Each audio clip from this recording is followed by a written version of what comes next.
pyetja e radhës. Selam aleikum hoxh, a është gibet kur flasim për jo besimtar ose grupet e devijuara pa praninë e tyre në mesin ton? Allahu të shpërblet. Aleikum assalam wa rahmatullahi wa barakatuh. Çështja e shpjegimeve është çështje tjetër. Nëse të folurit bëhet për me ju shpjegu njerëzve, kjo nuk është gibet, normal. Tërheqja e vërejtjes prej devijimeve asaj nuk është gibet. Por duhet me qenë mundësisht publik.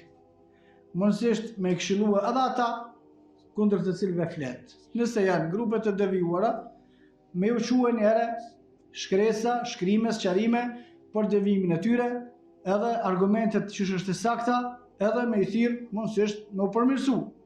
Nëse jo, atëre me ju fol njerëzve për me i mbrojt prej sherrit të tyre, ma nuk bën pjesë të përgojimi, por bën pjesë të mbrojtja e muslimanëve.